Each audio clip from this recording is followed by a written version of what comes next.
हर इंसान गुनाह करता है, कोई छोटे, कोई बड़े, कोई दिल से शर्मिंदा होता है और कोई भूल जाता है। मगर अल्लाह सुब्हानहू व तआला फरमाते हैं, मा काना रब्बुका नसिया, मेरा रब कभी नहीं भूलता।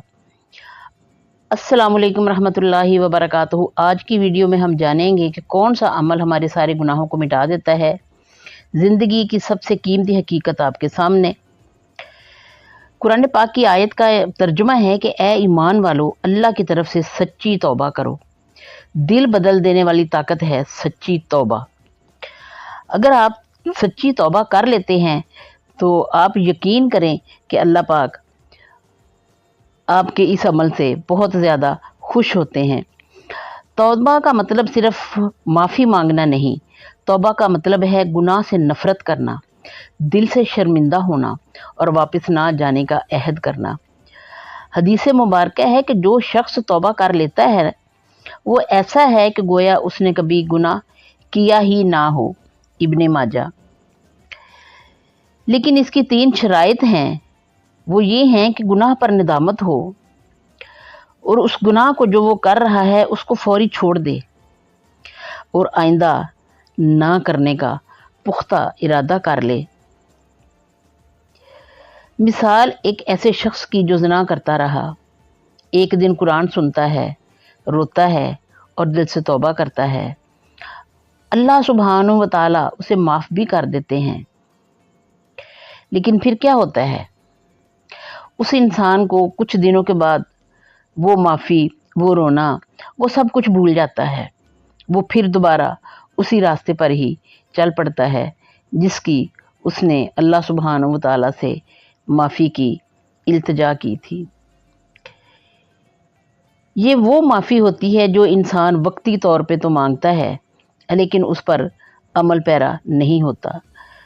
तो फिर अल्लाह सुब्हानहू व तआला भी फरमाते हैं कि जो बंदा अपने किए हुए वादे पर पूरा नहीं उतरता, मतलब कि अल्लाह से उसने माफ़ी मांगी, तौबा की, लेकिन वो अपनी उस तौबा पर कायम नहीं रहा, तो अल्लाह सुब्हानहू व तआला उस शख्स को फिर उस रास्ते पर तन्हा छोड़ देते हैं। क्योंकि वो अगर ख़ुद को बदलना नहीं चाहता तो फिर अल्लाह ताला भी उसके लिए उसके पीछे अपने फरिश्तों को नहीं भेजते। इसी तरह हज मबरूर है गुनाहों से पाक होने का नुस्खा। हज सिर्फ सफ़र नहीं, ये एक नई ज़िंदगी की शुरुआत है। हदीस मुबारक है, जो शख्स हज करे और फाहिश बातों से बचे वो ऐसे वापस आता है जैसे अभी पैदा हुआ हो। बुखारी। हज मबरूर सिर्फ जिस्मानी नहीं, रूहानी तब्दीली का भी नाम है। लोग जाते हैं, हज करते हैं, ख़ुद को बदलने का अहद करते हैं,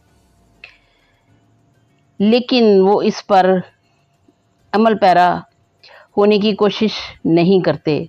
जब वापस अपने कामकाज पे आ जाते हैं तो फिर उनके वही रोज़मर्रा के कामकाज दोबारा शुरू हो जाते हैं। जहाँ से उन्होंने वो हज का सफ़र शुरू किया था वहीं पे ही वो हज का सफ़र वापसी पे ख़त्म हो जाता है। अफसोस इस बात का है कि वो लोग सफ़र करते हैं, पैसा भी लगाते हैं, अल्लाह के हजूर पेश होके वहाँ पे वादा भी करते हैं, माफ़ी तलाफ़ी भी करते हैं, लेकिन अफसोस, सद अफसोस कि वो अपने किसी भी चीज़ पर कायम नहीं रहते। बहुत कम लोग हैं जो हज को निभाते हैं, जो हज को समझते हैं, क्योंकि आज के दौर में लोगों ने इस बात को तो ऐसे फैशन के तौर पे ही बना लिया हुआ है कि वो लोग गए वहाँ पे सैरें की, शॉपिंग वगैरह की करके तो वापस आ गए। ये एक तरीका है अपने आप को गुनाहों से पाक करने का। तो खुदारा इस तरीके को उसी तरह ही अपनाइए जैसे अल्लाह सुब्हानहू ताला ने इसको अपनाने का हुक्म दिया है। इसी तरह रमज़ान शरीफ है। रमज़ान शरीफ आता है, हम मस्जिदें ईमान अफरोज़ लोगों से भर जाती हैं। यानी जो पूरे साल में लोग मस्जिद की तरफ रुख नहीं करते वो भी रमज़ान शरीफ में مسجدوں کی طرف جاتے ہیں۔ حدیث مبارکہ ہے کہ رمضان میں جو ایمان کے ساتھ روزے رکھے اس کے پچھلے گناہ معاف کر دیے جاتے ہیں۔ یہ بخاری میں ہے۔ رمضان مغفرت کا موسم ہے، ہر لمحہ، ہر رات، ہر سحر و افطار گناہوں کی معافی کی دعوت ہے۔ افطاری کے وقت دعاؤں میں مشغول لوگ، تراویح، تلاوت قرآن پاک، یہ سب کچھ جو ہے یہ اللہ تعالیٰ انسان کو ایک موقع دیتا ہے کہ اے بندے، یہ تیرے پاس ایک بہترین وقت ہے، اس کو تو اپنے لیے گناہوں سے اپنی زندگی کو پاک کر لے۔ اگلا رمضان نصیب میں ہے یا نہیں ہے یہ تو ہم میں سے، آپ میں سے کوئی بھی نہیں جانتا۔ شب قدر ہے، 1000 مہینوں سے بہتر رات ہے۔ شب قدر 1000 مہینوں سے بہتر ہے سورہ القدر۔ حدیث مبارکہ ہے کہ جو شخص شب قدر میں عبادت کرے اس کے پچھلے گناہ معاف کر دیے جاتے ہیں۔ یہ ایک رات، ایک دعا ساری زندگی بدل سکتی ہے اگر انسان اس کو اسی طریقے سے ہی گزارے جس طرح گزارنے کا حکم ہے۔ سب سے اہم بات اس میں ہے انسان کی آزمائش۔ اللہ جل شانہ انسان کو دے کر بھی آزماتا ہے اور انسان سے لے کر بھی آزماتا ہے۔ اللہ سبحانہ تعالیٰ کی آزمائش جتنی بڑی ہوگی اس کا اجر بھی اتنا ہی بڑا ہوگا۔ آزمائش مومن عورتوں اور مومن مردوں پر آتی رہتی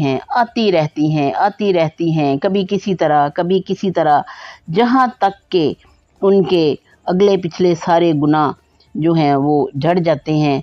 ان آزمائشوں کی وجہ سے ہی جو مرد عورتیں اور مرد مومن ہوتے ہیں وہ ان سے نہیں گھبراتے۔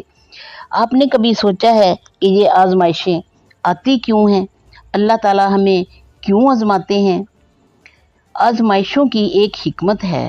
اللہ تعالیٰ انسانوں کو کیوں آزماتا ہے؟